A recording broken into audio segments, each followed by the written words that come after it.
네, 안녕하십니까 대표님. 네, 안녕하세요.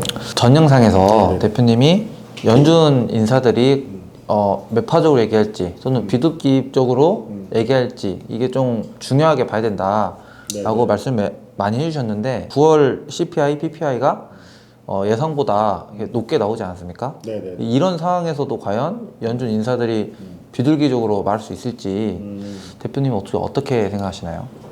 일단 제가 그게 중요하다고 말한 이유는 저는 결과는 사실은 정해져 있다고 봐요. 왜냐하면 지금 미국 정부에 어쨌든 인플레이션으로 인해서 장기금리가 올라가게 된다는 건 돈을 차입한 사람들이 힘들어지는 거잖아요.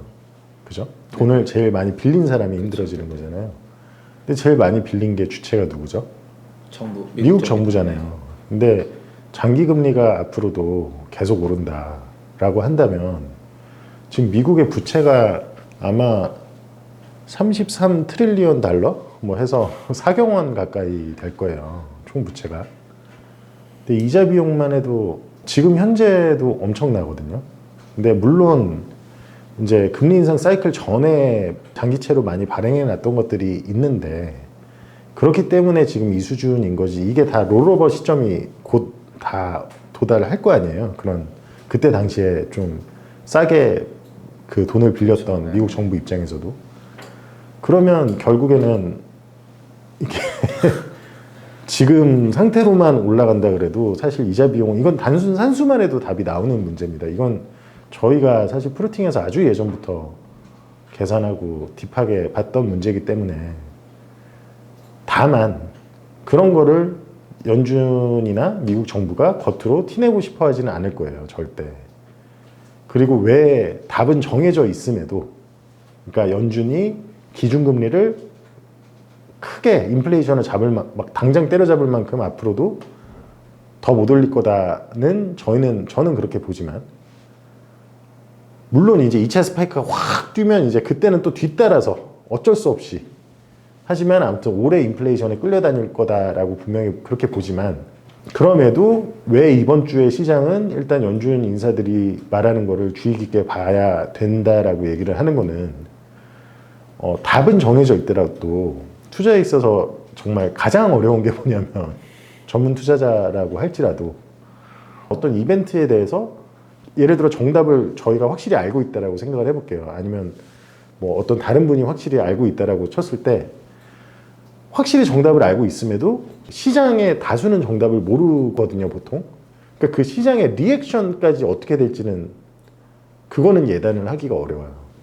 근데 만약에 연준이 또 이번 주에 엄청나게 모두를 놀래킬 만한 신박한 방법으로 파월이 또 변호사 출신이라 말을 잘하잖아요. 그래서 또 블러핑을 갑자기 지난주 CPI나 PPI를 보고 엄청 강하게 한다. 그럼 또 모르죠, 뭐. 귀금속도 다시 크게 뭐. 예. 왜냐면 원유는 어쨌든 간에 인플레이션을 야기하는 원자재라면 인플레이션을 만들어내는 그런 원자재 중 하나라면 귀금속은 인플레이션이 무서울 때 인플레이션이 오래 갈 것 같을 때 내 자산을 보호하기 위해서 숨는 원자재잖아요.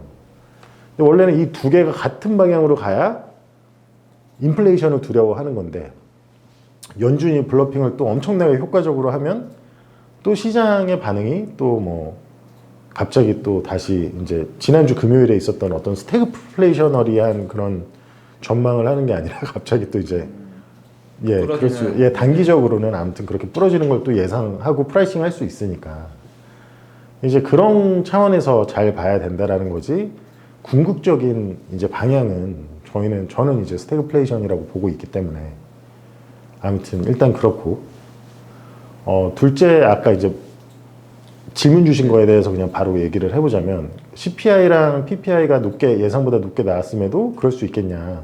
지난주 CPI가 목요일에 나왔고 아마 PPI가 수요일에 나왔을 거예요. 근데 그때 시장 반응을 이틀날 봐도 주식시장이 굉장히 잘 버텼어요. 오히려 올랐죠. 이틀 둘 다. 그 당일에는 올랐어요.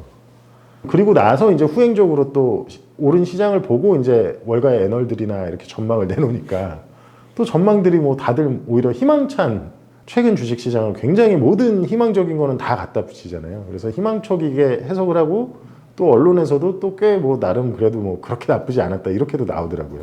그런 상태다 보니까 실제 지금 터미널 금리가 CPI랑 PPI가 예상보다 높게 나오지 않았음에도 그 패드워치를 들어가 보면 터미널 금리 예상을 이미 이제 11월에도 인상 안 할 거다로 다 프라이싱을 하고 있어요. 그럼 가만 생각해 보시면 연준이 지금까지 뭐 금리를 인상하고 안 인상한 게 자기들이 선제적으로 한 경우가 지난 지금 2년, 3년에 거의 없어요. 그러니까 무슨 말이냐면 시장에 충격을 주고 싶지가 않으니까 전망하는 거에 따라서 오히려 연준이 제가 봤을 때는 움직였지 뭐 시장이 프라이싱하고 있는데 굳이 그거를 막 엄청나게 깨서 막 하려고 한 게 많이 없는 것 같아요. 저번에 잭슨 홀웨이 때 한번 빼고는. 그럼 그런 상황에서는 충분히 뭐 블러핑을 이번에는 좀 안 할 수 있죠. 왜? 장기 금리가 제가 다시 말씀드리지만 장기 금리가 올랐을 때 가장 안 좋은 쪽은 어쨌든 빚을 가장 많이 진 쪽인데 지금 미국에서 민간이 빚을 많이 제일 졌냐? 하면 아니거든요. 민간의 부채를 정부가 다 포퓰리즘으로 흡수한 거잖아요. 정치적인 메커니즘이나 이런 거는 결국에는 늘 포퓰리즘을 동반하기 때문에 그런 상황에서 정부가 이제 감당이 어려울 텐데 지금 갑자기 뭐 장기 금리가 우리가 할 일을 대신해 줬다 뭐 이런 얘기를 하는 연준 인사 그게 불과 지난주인데 이번 주에 과연 모르겠어요. 한번 봐야겠으나 뭐 굉장히 매파인 척 할 수는 있겠으나 시장이 과연 그걸 매파로 받아들일 거냐도 생각해 봐야 될 문제이고 제가 봤을 땐 그렇게 매파인 척 할 것 같지가 않다. 예, 이번 주 아무리 CPI가 좀 높게 나왔어도. 근데 뭐 그거는 진짜로 봐야 되니까. 근데 이제 저희를 보시는 분들은 저는 뭐 거의 다가 장기 투자자이실 거라고 생각을 하고 제가 말씀을 드리고 싶은 거는 투자는 결국에 어떤 살아있는 생물인 것도 맞지만 저는 큰 방향성은 과거 누적된 뭐 10년, 20년 누적된 어떤 그런 잘못된 정책의 결과라든지 아니면 잘한 정책의 결과라든지 이런 것들이 누적된 거에 따라서 그 장기적인 방향성은 이미 결정이 돼 있다라고 보거든요. 그러면 지금 생각을 해볼게요. 이번 장기 국채 최근까지 이렇게 금리가 급등한 근본적인 원인이 뭐냐. 결국에는 제가 예전부터 얘기했던 턴 프리미엄의 정상화. 그럼 턴 프리미엄 정상화가 왜 됐냐? 사람들이 와 이제 인플레이션 정말 너무 무서울 거야라고 생각해서 된 게 아니잖아요. 순전히 미국 정치권에서 적자 지출을 미국 정부가 아직도 적자 재정을 방만하게 운영하면서 지금 계속 돈을 뭐 한쪽에서 긴축하겠다고 하면 뭐예요? 다른 쪽에서는 돈을 지금 어떻게든 더 펑펑 쓸 생각만 하고 있고 지금 미국 정부 부채가 늘어나는 속도가 지금 정말 전례가 없는 속도로 늘어나고 있거든요. 장기채를 매입한다는 거는 채권자가 되겠다라는 건데 채권자들 입장에서 불안할 수밖에 없잖아요. 내가 이 금리에는 이제 못 빌려주겠어 라고 하는 건데 그게 본질인데 그런 상황에서 말은 지금까지 장기금리가 급등하기 전까지는 뭐 말을 엄청 센 척하고 원래 UFC 선수들이든 이렇게 싸우기 전에는 막 센 척 엄청 하잖아요. 남자들끼리. 그죠? 근데 막상 이제 싸울 때가 됐는데 내 상대방이 인플레이션인데 이걸 감당이 안 되는 타이슨 같은 존재다라는 걸 아는 거 아니에요. 그러니까 아무튼 이렇게 정부의 방만한 재정과 인플레이션을 따로 놓고 본다고 하더라도 정부의 지출이 뭐 인플레이션을 야기할 거야 이걸 따로 놓고 보더라도 단순히 정부가 이렇게 해이하게 적자 지출을 계속 하는 것 그 자체가 그렇기 때문에 장기채를 미국 정부는 엄청나게 계속 발행을 하고 있는 거고 그거 자체가 이제 기본적으로 장기채에 이제 공급이 늘어나니까 그럼 채권자들 입장에서 불안하죠. 그러니까 턴 프리미엄이 정상화가 될 수밖에 없죠. 근데 이제 아셔야 될 게 제가 이제 지난번 영상에서 이제 단기적으로는 반락할 수 있고 제가 뭐 당분간은 횡보할 수도 있다고 말씀드렸는데 그거는 아주 단기적인 프레임이지 턴 프리미엄을 조금만 길게 해서 이제 그걸 산정하기 시작한 이제 1990년부터로 이렇게 보시면 제가 차트를 띄워드리겠지만 양적 완화 이후의 구간과 구노말이라고 할 수 있고 이후는 뉴노말이라고 할 수 있겠죠. 를 보면은 완전히 턴 프리미엄 지금 정상으로 뭐 플러스 30, 40, 20 뭐 이렇게 턴 프리미엄이 올라왔다라고 마이너스 있다 올라왔다라고 해도 양적 완화 이전의 구간하고 비교하면 엄청나게 낮은 턴 프리미엄이거든요. 근데 지금 양적 완화를 하고 있나요? 안 하고 있죠. 반대로 뭘 하고 있죠? 양적 완화. 긴축. 양적 긴축을 하고 오히려 연준이 팔고 있잖아요. 네. 근데 턴 프리미엄이 왜 과거 10년과 같이 플러스 30 돌아왔다고 해서 장기적으로 과거 10년처럼 다시 마이너스로 갈 거다?는 아니라는 거죠. 과거 10년도 계속 마이너스도 아니었고 보통 플러스도 많았고 오히려 그 양적 완화 있기 이전하고 비교를 해야 될 거예요. 어느 순간에는. 그럼 그때는 제가 말씀드렸지만 1990년이 처음 산출하기 시작할 때인데 그때는 인플레이션이 뭐 2020년대나 70년대처럼 높을 때도 아니었는데 그때 턴 프리미엄이 300bp까지 올라가고 그랬다고요. 플러스 300bp까지. 그럼 뭐 그냥 그게 역사적 평균이 한 140bp, 기준금리 대비 플러스 140bp더라. 그게 이제 빌그로스나 뭐 이런 분들이 많이 얘기한 건데 지금 기준금리가 5.5잖아요. 네네. 그러면 뭐 빌그로스 말대로 140bp가 평균이더라. 제가 말했지만 인플레이션이 없을 때도 300bp까지 올라가고 그랬다고요. 근데 그냥 140bp, 150bp만 잡아보자고요. 10년물 금리하고 기준금리 간 턴 프리미엄의 평균이 역사적으로 길게 봤을 때는 140bp, 150bp가 평균이더라. 그러면은 가만히 있어도 인플레이션 이게 오랫동안 내려가지 않고 오랫동안 롱거만 되면 커브가 이렇게 역전됐던 게 그렇죠. 이렇게 올라 왜냐면 인플레이션이 장기화되는 걸 연준도 아니까 내리지 못할 거고 이렇게 가만히 있으면 그리고 인플레이션을 더 이상 잡을 그렇게 총알이 없구나라고 느끼면 장기 쪽이 더 점점 요구를 하게 되겠죠. 그럼 턴 프리미엄만 가지고도 장기채는 그냥 산술적으로 생각하면 내리지 않는다는 가정하에서는 5.5 플러스 140bp, 뭐 150bp 하면 7% 가까이까지 갈 수 있다는 거잖아요. 산술적으로. 맞습니다.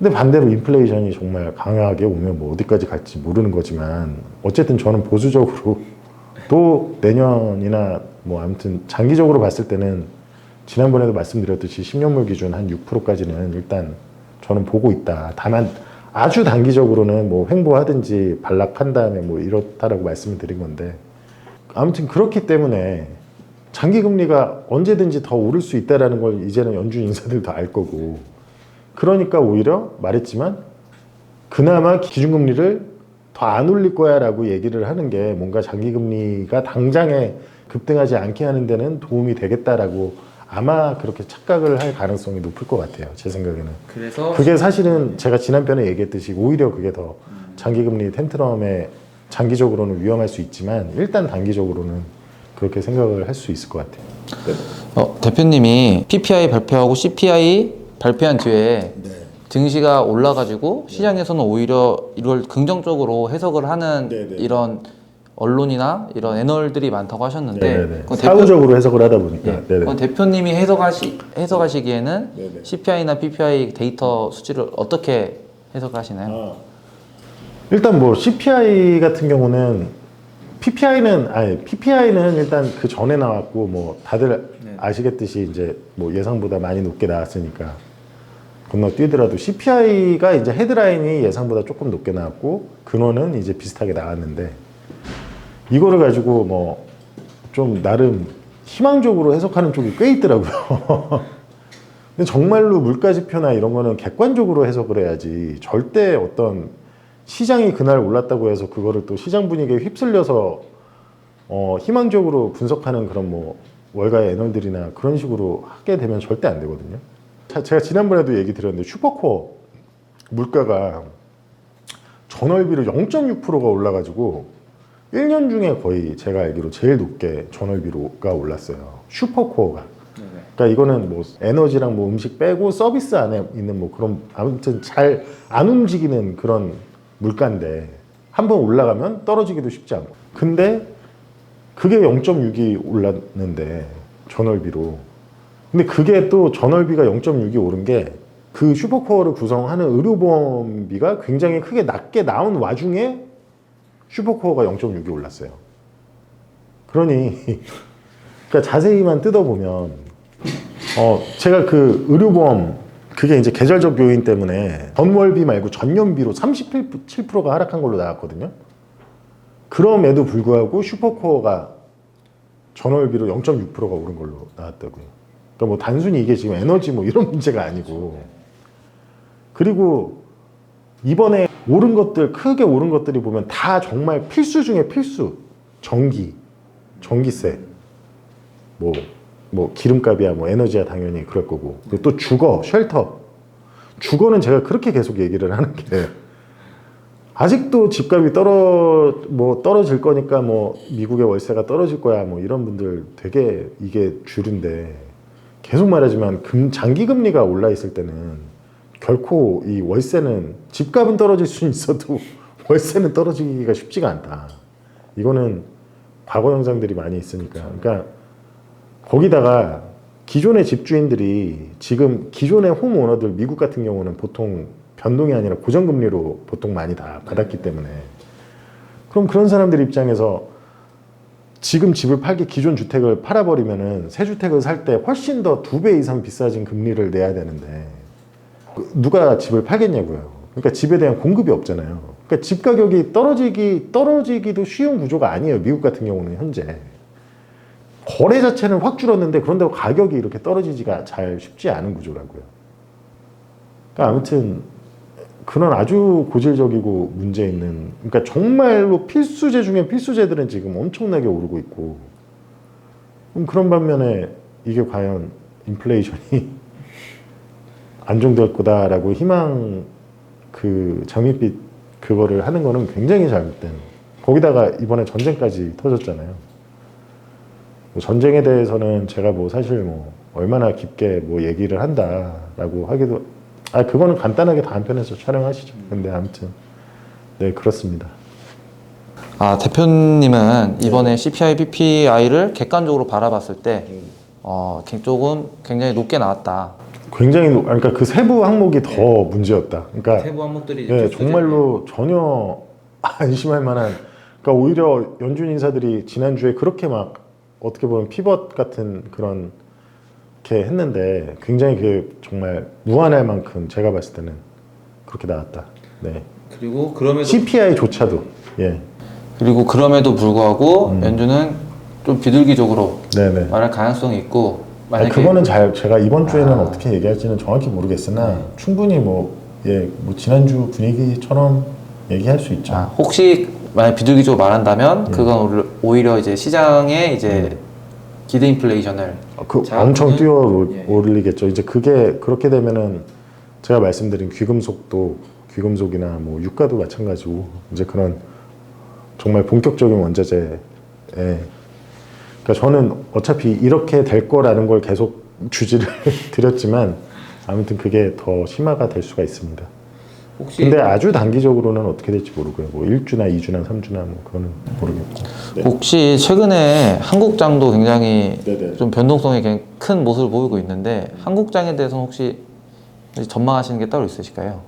금요일 시장을 복귀를 해보시면 어쨌든 나스닥하고 S&P 500은 크게 빠지면서 다우는 오히려 살짝 오르고 끝났잖아요. 아마 뭐 코스피하고 코스닥 중에서도 이제 요새 2차 전지나 워낙 그렇게 붐업된 것들이 많았기 때문에 그런 것들은 타격을 굉장히 많이 받을 수 있고 그게 지수 전반은 많이 끌어내릴 수 있으나 그렇게 다우에 속한 그런 전통적인 뭐 굴뚝주들이나 뭐 약간 가치주 같은 그런 것들도 코스피에는 나름 꽤 좀 있는 편이잖아요. 뭐 정유주가 될 수도 있고. 이제 그런 것들로 선별해서 조금 잘 하시면 저희 포트폴리오에도 그런 가치주들이 좀 있지만 그런 것들을 배당도 많이 주고 현재 돈을 잘 벌고 있고 미래에 잘 벌 것 같은 기업 말고 현재 잘 벌고 있고 근데 멀티플이 막 굴뚝산업이라고 소외되고 막 이런 것들 있잖아요. 그런 것들은 오히려 좀 그래도 꽤 선방할 가능성이 있다. 제가 보는 정말 스태그플레이션의 상황이 오더라도 물론 어쨌든 코스피 지수 전체는 이번 올해 상반기 때 미국 오를 때 코스피도 같이 많이 올랐기 때문에 특히 2차 전지나 뭐 이런 쪽 위주로 제가 예전부터 말씀드렸지만 이제 미국은 그 매그니피스 그 센트 세븐이 그랬다면 한국 2차 전지가 그랬기 때문에 이제 그런 게 좀 지수를 끌어내릴 수 있지만 그래도 한국에는 또 전통적인 뭐 굴뚝주나 이런 것도 꽤 있기 때문에 나름 좀 잘 하시고 또 저는 장기적으로 봤을 때 그 미국의 성장주나 이런 쪽처럼 많이 빠질 것 같지는 않다. 한국은 다만 조정은 좀 아직 더 이어질 수 있다. 예, 그래서 현재 저희도 포트에는 아시겠지만 없죠. 한국 같은 경우는 없는데 일부는 정말로 한국 주식 중에 좀 괜찮아 보이는 아시겠지만 일부는 저희도 지금 들어갈까 하고 아주 정밀하게 검토하고 있습니다. 대표님 혹시 예전부터 에너지 관련 주식은 좋다라고 말씀을 많이 해주셨는데 그게 한국장에서도 똑같이 적용되는 이야기일까요? 그쵸. 회사마다 다르겠지만 이제 한국 정유주는 다만 이제 정제를 하는 곳들, 그러니까 어떤 채굴이라기보다는 이제 정제 쪽이 많긴 한데 그래도 뭐 그쵸. 한국도 어쨌든 뭐 제가 알기로 아까 뭐 그러셨잖아요. 뭐 정유주 뭐 지금 뭐 상한가 친 게 있다고. 최근에 상한가인지 모르겠는데 흥구석유나 일부 종목들이 굉장히 좀 뜨거운 모습을 보이고 있어서 이게 혹시 저희가 미국 이런 상한가는 아니죠. 제가 알기로는 또 확인을 해봐야 되는데 근데 그런 지금 상한가입니다. 근데 그런가요? 지금 상한가입니다. 근데 그런 아무튼 이런 거는 조금 저희는 전 모르겠다. 이런 거는 제가 이거 영상 그대로 살려주시고 저희는 이런 건 모르겠다. 그 지금 종목명도 괜히 얘기하셔가지고 이런 거는 아무튼 기본적으로 그냥 하루에 막 상한가 치고 이런 거는 저는 이상하게 마음이 안 가요. 장기로 항상. 예, 그리고 막 뭐 또 이렇게 장기로 봐야 되는데 뭐 에너지주라고 갑자기 막 뭐 미국이나 뭐 저기 진짜 좋은 데들도 상한가 절대 안 가는데 갑자기 막 한국은 이런 것들이 테마성으로 엮이는 게 워낙 많아서 그런 거는 정말 좀 잘 선별하셔라. 예, 아무튼 그렇게 말씀을 드릴게요. 네네. 근데 지금 기본적으로 어쨌든 주식은 좀 굳이 급하실 필요는 없을 것 같아요. 오히려 저희가 원자재 비중 늘 말씀드리지만 원자재 비중 늘리시고 오히려 주식으로 좀 이럴 때 돈 벌고 싶다고 하시면 분할로 장기적. 아니요 뭐 분할이든 장기든 리스크는 각자의 그거니까. 근데 저희가 뭐 저희 고객이 아닌 이상 저희가 이렇게 실시간으로 관리는 어려우니까 그냥 저희 유튜브 채널 구독자분들을 위해서 이제 뭐 하나 얘기를 하자면 프루팅을 오시면 어쨌든 많은 도움을 장기적으로 받으실 수 있을 거다. 근데 어쨌든 좀 기본적으로는 그냥 저희 유튜브 참고해서 하시는 분들이면 원자재 아무튼 좀 유익 있게 보시고 주식은 그렇게 급하실 필요는 없을 것 같다. 원자재 관련 주식은 또 다릅니다. 다만 원자재 관련 주식은 거의 뭐 지난 10년 중에 가장 싼 섹터도 있고 하니까 오히려 투기적으로 좀 리스크를 걸고 내가 베팅을 해볼 만한 이제 그런 주식들도 있지만 어쨌든 아무튼 전반적인 이제 제가 말한 주식이라고 하면 특히 뭐 성장주나 뭐 이제 전반적인 주식 자체는 급하실 필요는 없다. 그렇게 말씀드리겠습니다. 한국은 미국보다는 좀 낮지만 장기적으로는 낮다 보지만 그래도 한국도 뭐 일단 아직 그렇게 급할 필요는 없어 보인다. 그리고 한국 부동산 시장에 대해서도 아까 미국 부동산 시장에서 말씀해 주셨는데 한국 부동산 시장에 대해서도 아주 짧게 말씀드리면 뭐 미국은 어쨌든 제가 계속 뭐 예전부터 계속 강조하는 게 성장주 쪽이 되게 위험하고 이제 많이 그렇다라고 말씀드리잖아요. 근데 대신 미국의 부동산은 올랐다 하지만 뭐 인컴 대비나 뭐 PIR이나 뭐 이렇게 해서 봤을 때 소득 대비 이제 집 가격이 이제 몇 년을 모아야 뭐 집 가격을 살 수 있는지랑 뭐 여러 가지 보면 사실 미국 부동산은 그래봤자 전반적으로는 아직 그렇게 전혀 한국처럼 버블이 있지 않거든요. 아무리 올랐다고 해도 전혀 비교가 되지가 않습니다. PIR 기준으로. 근데 이제 미국은 이제 그런 테크주나 이런 게 멀티플이 굉장히 고평가됐다라고 한다면 한국에서 멀티플이 가장 고평가된 종목은 이제 부동산, 아파트죠, 아파트. 그러면 이제 계속 말했듯이 인플레이션이 장기화된다라는 건 그렇게 멀티플이 고평가된 버는 거에 비해서 몇 배로 거래되느냐가 비싸게 거래되고 있는 그런 것들이 위험한 거니까 그런 측면에서 생각하시면 어쨌든 한국 부동산 한국은 다른 것보다 부동산을 정말 주의하시는 게 제일 좋을 것 같다. 그렇게 말씀드리겠습니다. 이 얘기도 많이 제가 예전부터 한 얘기라. 네. 예, 오늘도 이렇게 좋은 말씀 감사하고 네네네. 또 시장에 주요 이슈 있을 때 네네. 또 인사드리도록 하겠습니다. 네네. 제가 어제 사실 무슨 새벽에 일 보느라고 일도 보고 막 뭐 하다가 있어서 잠을 못 자고 오늘 쭉 이렇게 촬영을 했는데 이게 뭐 제가 잘 한 거면 좋겠네요. 잘했으면 잘 설명이 됐으면 좋겠습니다. 네네. 네, 수고하셨습니다. 네, 감사합니다. 네, 수고하셨습니다.